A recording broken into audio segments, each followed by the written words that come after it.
여러분 안녕하십니까? 정치내비게이션 아나운서 정승조입니다. 새누리당이 단독으로 KBS 수신료 인상안을 국회 상임위에 올렸죠. 미래창조과학방송통신위원회 한선교 위원장은 야당 의원들이 수신료 인상안 처리에 반대하며 불참하겠다고 알렸는데도 개회를 강행해서 인상안을 단독으로 상정했습니다. 인상안이 가결되면 현행 수신료가 4,000원으로 오르고 추가로 발생하는 국민 직접 부담금이 3,600억 원이나 되는데요. 이런 중대 문제를 여야 합의도 없이 새누리당이 날치기로 상정한 것은 어떤 이유로도 설명이 되지 않아 보입니다.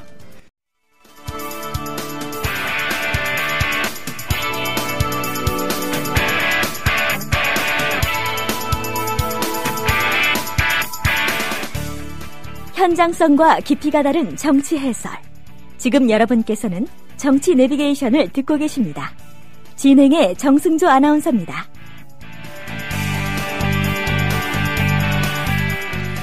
계속해서 정가레이더 시간입니다. 이강윤 정치평론가 전화 연결돼 있습니다. 안녕하십니까? 안녕하세요. 네. 세월호 유가족들이 KBS 사장 사과와 보도국장 파면 등을 요구했네요. 청와대로 행진하면서 새벽까지 상황이 심각해 보입니다. 네, 이 시간까지 유족들은 청와대 앞 길바닥에 앉아서 철야를 했고 대통령 면담, KBS 사장 사과 이런 것들을 요구하면서 대치 중입니다. 예. 경찰은 항상 그래왔듯 대형 버스로 차 벽을 만들어서 접근을 차단하고 있고요. 이렇게 된 발단은 어제 오후에 KBS 보도국 간부들이 안산에 있는 정부 합동 분향소에 조문을 갔습니다. 그런데 그 전에 KBS 김시곤 보도국장이 미디어 오늘 보도에 따르면 참사 특보 체제 중인 어느 날 김시곤 보도국장이 회식 자리에서 세월호 사고는 300명가량이 한꺼번에 죽어서 많아 보이지만 연간 교통사고로 죽는 사람이 한 500명쯤 되지 않느냐. 그거에 비하면 그렇게 많은 것이 아니다라고 발언한 게 알려지면서 유가족들은 이런 말을 들으면 어땠겠어요. 일반 국민도 도저히 상식적으로도 말이 안 되는데 명색이 우리나라 최대 방송사의 보도를 책임지는 보도국장이라는 사람의 입에서 나온 말이니까 도저히 믿어지지가 않을 정도의 망언에 가까운 거였죠. 예. 그래서 유족들이 많이 상처를 받고 있었고, 그런데 이 김 국장은 그 전에도 앵커들에게 검은 옷을 입지 마라 뭐 이런 지시를 내려서 문제가 좀 구설에 많이 올라 있었던 상태입니다. 유족들 입장에서는 KBS 간부들이 왔다 그러니까 이 중에 김시곤이 누군가 뭐 이러지 않았겠어요. 상당히 예. 격앙돼서. 그래서 보도국 간부들이 문상 갔다가 뭐 멱살도 잡히고 하니까 몇몇 사람은 도망가 버리고 두 사람이 이제 유족들 이렇게 붙잡혔는데 그 중에 김 국장은 없었습니다.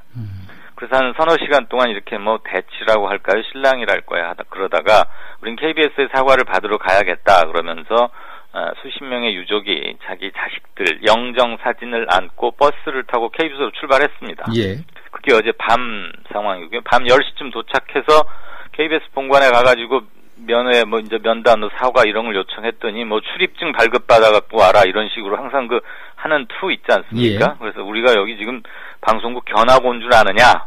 이래서 또 한 번 이제 고성 요구하고 대치 끝에 민주당 몇몇 진선미 의원 등 몇몇 의원의 이제 중재로 학부모 대표, 유가족 대표 10명이 들어갔는데 결렬됐습니다. 즉, 뭐 요구는 그거죠. 길환영 KBS 사장의 공개 사과와 보도국장 파면이었습니다. 협상이 결렬되고 나니까 우리가 KBS에다가 사과를 구걸할 거 아니다. 그러면서 밤에 심야에 청와대로 이동을 했습니다. 예. 대통령 만나겠다면서. 그러니까 당연히 청와대 주변에는 뭐 한 1,000여 명 이상의 경력이 배치가 되고 대치가 시작됐던 거죠. 그래서 새벽까지 그리고 지금 현재 이 시간까지도 대치 중인 걸로 확인이 됐습니다. 네. 그리고 그 유가족 가운데 일부가 오늘 새벽에 새로운 동영상을 공개했다면서요. 네, 청와대 앞에서 이렇게 이제 지지부진 한 발짝 또 나가지 못하고 대치 중에 기자들이 옆에 당연히 있고 하니까 일부 유가족들이 우리 아이들의 휴대전화에서 나온 동영상이다 그러면서 몇몇 것을 공개를 했는데 뭐 20초 또는 한 40초 정도 되는 것들. 그중에는 뭐 지금 언론에 보도되지 않은 것들도 좀 있었습니다. 아마 네. 이것은 앞으로 조금 관심이 될 것 같은데요. 뭐 구명조끼를 입고 대기하면서 또는 위로 올라가려다가 미끄러지는 모습도 담겨 있고 웃으면서 기도하는 등 기존에 우리가 한 두세 개 공개된 것들에는 없는 장면이 좀 있었고요. 물론 움직이지 마라 이런 선례 방송도 당연히 들어있었습니다. 그런데 유족들 중에 한 분이 이 중에 한 컷은 사고 당일인 지난달 16일 오후 6시 38분경에 촬영된 것이라고 주장했습니다. 예. 휴대전화로 뭘 촬영하면 이렇게 기록이 저절로 남지 않습니까? 네. 만약에 이게 최종 사실로 확인이 된 거라면, 공식적으로 확인이 된다면 학생들이 그날 16일 오전 10시 반경에 침몰을 배는 했는데 오후 그러니까 저녁 6시 40분 정도까지 살아 있었다는 얘기가 되지 않습니까? 그 몇 명이 될지는 모르지만, 그렇다면 또 한 번 이것은 뭐 주장한 비상한 관심을 모을 것이고, 초동 대처 및 구조 실패에 대해서 다시 한번 커지겠죠. 그리고 어제는 어버이날이었잖아요. 네. 안산은 가장 슬픈 날이 아니었을까 싶습니다. 그렇습니다. 200여 명이 한꺼번에 세상을 떠났으니까 말이죠. 어버이들에게는 어제보다 더 잔인한 날이 있을 수 없겠죠. 몇몇 유족들 몇 분의 말씀을 대신 전하겠습니다. 카네이션을 받아야 할 부모가 자식 영정에 국화꽃을 올리는 이 고통을 누가 알겠느냐, 이렇게 말하는 어느 어머니도 계셨고요. 예. 이제 내게 앞으로 어버이날이란 없어졌다.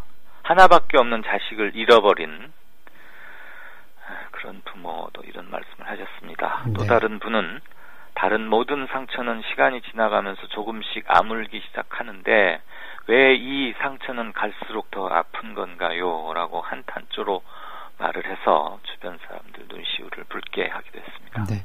이런 와중에 또 이런 소식을 전해드리게 돼서 참 안타까운데, 그 사망자 3명 가운데 3명이 세월호 4층에서 발견이 됐군요. 아, 예. 네. 3명 중에 2명. 2명. 예. 네. 아무튼 다시 한번 그분들께 뭐라고 드릴 위로의 말씀이 마땅치 않지만 그걸 나누고요. 중간 발표, 범대본이라고 그러죠. 범정부 사고대책본부 중간 발표를 했습니다. 여지껏의 수색 작업 성과, 결과, 성향별 분류 이런 것들을 말하자면 이렇게 갈래별로 통계를 잡아본 건데요. 예. 세월호 침몰 사고 현장에서 발견된 사망자 200, 이거는 그저께까지의 시점인 겁니다. 269명 중 3분의 2 정도가 단원고 학생이고, 객실과 다인실이 많은 4층에서 발견됐습니다.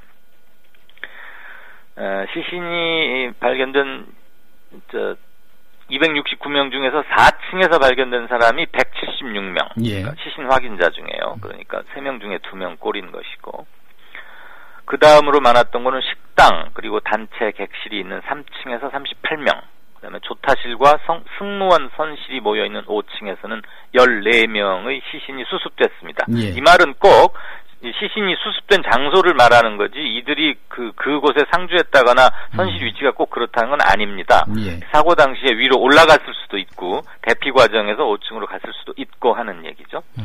선체 안에서 발견된 사망자는 228명, 선체 밖에서 수습된 시신은 41명, 41구입니다. 이게 중요합니다.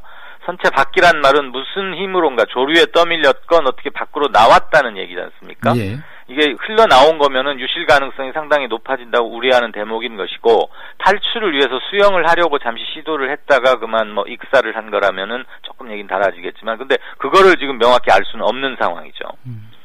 그리고 사망자의 90%쯤인 235명이 발견 당시 구명조끼를 입고 있었고, 34명은 아예 구명조끼도 미착용 상태였습니다. 성별로는 남자가 151명, 여성은 118명입니다. 네. 세월호 소식을 들을 때마다 참 안타깝고 가슴 아프고 그렇습니다. 네. 자, 그리고 해경이 사고 50일 전에 안전점검을 했는데 겨우 1시간 둘러보고 양호 판정을 했다고요? 네네. 우리나라에서 가장 큰 여객선 아니겠습니까? 네. 이 큰 배를 해경한 사람이서 1시간 동안에 둘러봤답니다. 이 배는 말이죠. 아파트로 말하면 10층 높이에 해당하는 선체 높이가 30m고요. 대개 우리가 건물 한 층을 3m 정도로 잡지 않습니까? 높이가 30m, 길이가 146m, 폭은 22.8m입니다. 그럼 그 규모를 우리가 짐작할 수 있겠죠. 예. 아파트 두어 동 합쳐놓은 곳보다 훨씬 크다고 할 수 있는데, 그리고 그 안에 온갖 기관실, 기계실, 화물실, 객실 이런 게 많지 않겠습니까? 단 1시간 둘러보고서 양호하다 이렇게 판정을 냈답니다. 이 이런 게 그동안 관행적으로 그냥 슬렁슬렁 이루어져 왔다는 것이겠죠. 예. 그리고 해경과 해운사에 또 얼마나 유착관계가 있지 않겠느냐라는 추론이 충분히 가능한 것이죠. 만약에 꼼꼼하게 제대로 체크리스트를 들고 체크를 하자면 이 큰 배를 여러 명이 달라들어서 각 분야 전문가들을 해서 몇 시간이 걸리리라는 거는 그냥 상식적으로 짐작이 가능한 것 아니겠어요? 예, 그렇죠. 네, 그런 점에서 아주 이건 하나마나한 안전점검이었다. 그러니까 오죽하면 사고가 났을 때 그 구명정이라고 그래서 이렇게 레버를 한번 제끼기만 하면은 저절로 떨어지고 발로 차서 아래로 떨어뜨리면 떨어지면서 펴진다는 그 원뿔 모양의 구명정 있지 않습니까? 예. 약 15명가량 탈 수 있다는 거. 아무리 해도 풀러지지 않았고 겨우 2개가 떨어졌는데 그 중에서도 하나는 펴지지도 않고 그냥 뭉쳐진 상태였고 하나만 펴졌다는 게 당시 해경의 화면에도 잡혔죠. 그러니까 생명과 직결되는 이런 구명정 자체도 검사를 안 했다는 얘기 말고는 설명할 길이 없는 겁니다. 도통 이해를 할 수가 없군요. 네. 그리고 검찰이 소환에 불응한 유병헌 씨 차남 등 4명에게 체포영장을 신청했죠. 네, 유병헌 씨 두 아들이 있는데 장남보다는 차남 쪽에 이 차남이 훨씬 이재 수단이 밝은지 어쩐지 그런 건 아직 저는 잘 모르겠습니다만은 차남이 훨씬 많은 비즈니스에서 역할을 했고요. 돈 관계도 좀 복잡한 모양입니다. 예. 나가 있었는데 검찰에서는 장남보다는 차남이 훨씬 유력한 키를 쥐고 있다. 그래서 3차례에 걸쳐서 귀국해서 조사받으라 종용했는데 당연히 안 왔죠. 안 왔다는 얘기는 뭔가 들어가면 큰일이 나니까 네. 신분상의 불이익을 감수하고서도 안 오는 게 아니겠어요? 그래서 여권을 무효화하고 한미 범죄인 인도 협정을 통해서 신병 확보를 추진하기 위해서 일단 체포영장을 신청한 겁니다. 네. 체포영장이 있어야 이제 이후에 추가 조치들이 가능한 거니까요. 차남 그리고 김혜경 무슨 제약회사 대표 등 4명인데 유병헌 전 세모그룹 회장과 아들이니까 차남이야 아들이니까 말할 것도 없고 나머지 3사람 역시 수십 년간 아주 긴밀한 관계를 유지해 오면서 돈 관계의 비밀을 많이 알고 있을 키맨, 중요한 사람으로 분류하고 있습니다. 네. 그런가 하면 유병헌 씨와 청해진 해운의 연결 가능성을 확인시켜줄 물증이 나왔다면서요? 네, 수사 부분에서는 이게 가장 큰 진전이자 성과입니다. 유병헌 전 세모 회장은 지금 등기 서류상에는 청해진 해운의 유병헌의 이응자도 하나 안 등록이 되어 있지 않거든요. 공식적으로는. 예. 그래서 심증은 가지만 처벌할 근거가 굉장히 마땅치 않다 이러면서 걱정들이 많았는데 청해진 해운 회사의 4번, 1번 유병헌 이런 기록도 찾아냈고요. 압수수색을 통해서 매달 자문요조로 월급을 1,500만 원씩 지급해왔고 청해진 해운의 내부 업무 조직도라는 거 어느 회사마다 있지 않습니까? 네. 무슨 일은 누가 맡고 그 위에 누가 보고 이렇게 돼 있는데 맨 위에 유병헌 회장 그 밑에 청해진 해운 김 사장 이렇게 착착착 그려진 조직도를 관련 회사 컴퓨터에서 찾아냈습니다. 이것은 유병헌 회장과 청해진 해운의 직접적인 경영 참여 및 월급이 지급됐다는 것은 두말할 필요 없는 물증인 것이죠. 그렇죠. 그 구체적으로 어떤 의미를 갖는 겁니까?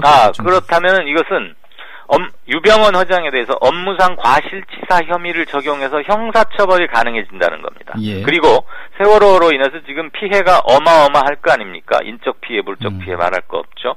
이것을 청해진 해운 자체는 돈이 그렇게 많지 않은 곳이었는데 구세모그룹 전체 즉 유병헌 씨가 관리하고 있는 모든 재산 이런 것들에 대해서 압류 및 구상권 청구가 가능하다.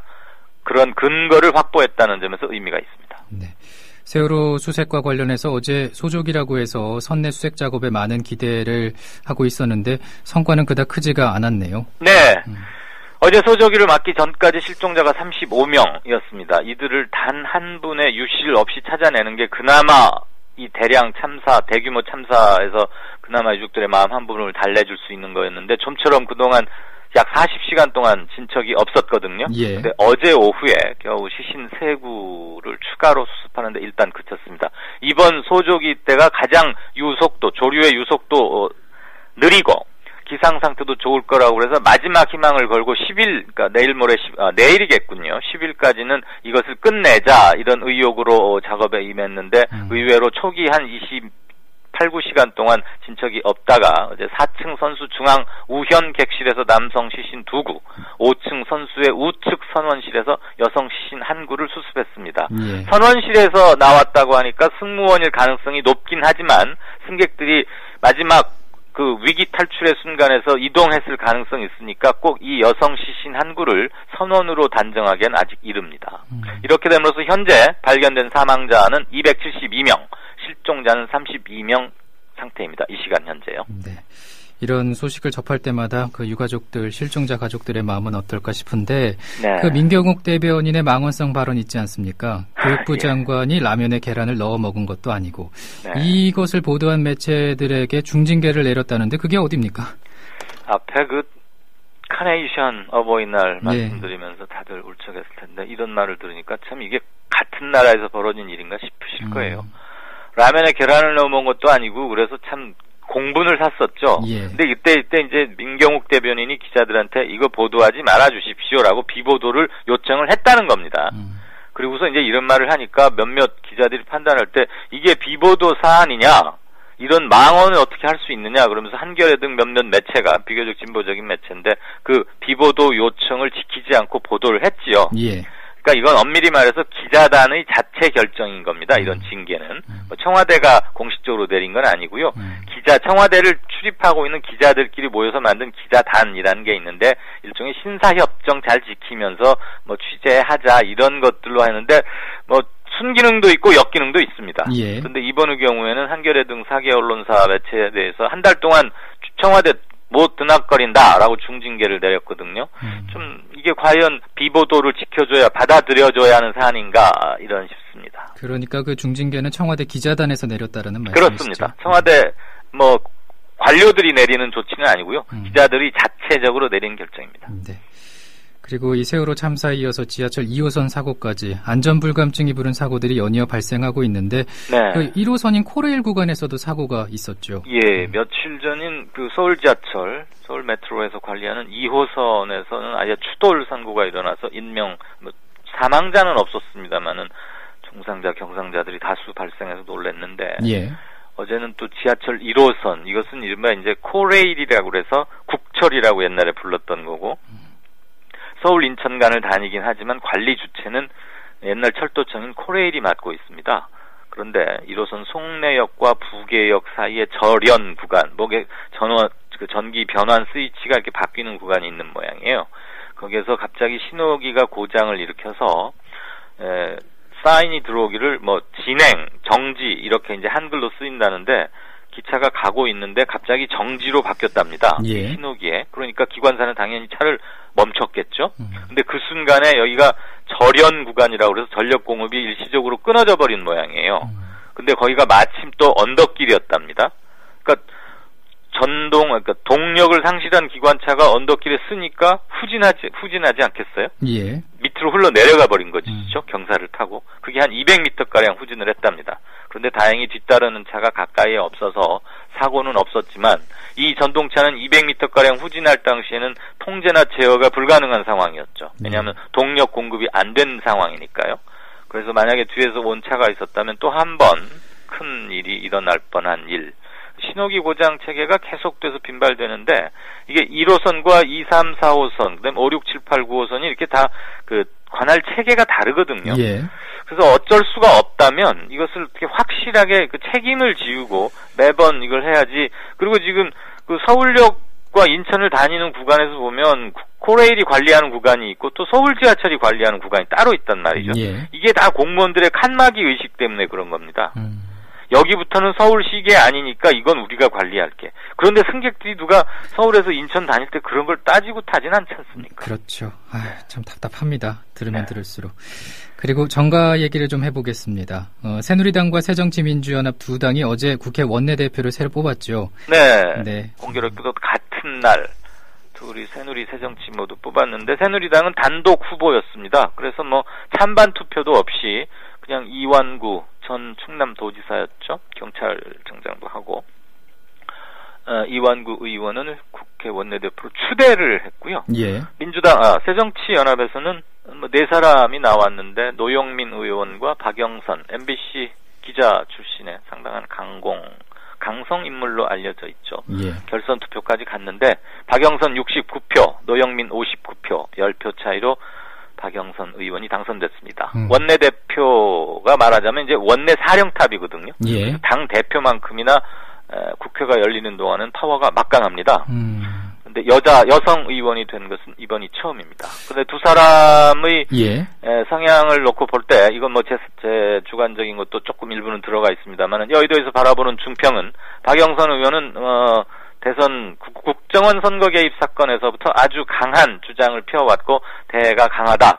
대여 투쟁에서 상당한 수위의 투쟁을 예고할 것이다. 이렇고 이완구 신임 원내대표의 경우에 청와대의 의중을 대단히 잘 헤아릴 것이다. 즉 독자적인 여당의 역할, 때로는 청와대에 뭐 쓴소리도 하고 이러기보다는 청와대의 눈치를 좀 아무래도 많이 보는 사람이 아니겠느냐.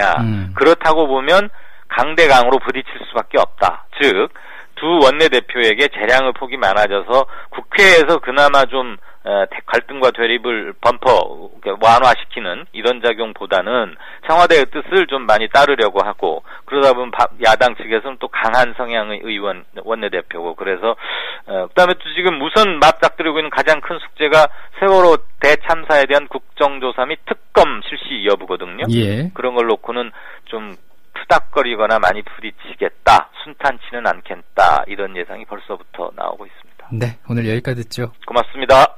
지금까지 이강윤 정치평론가였습니다.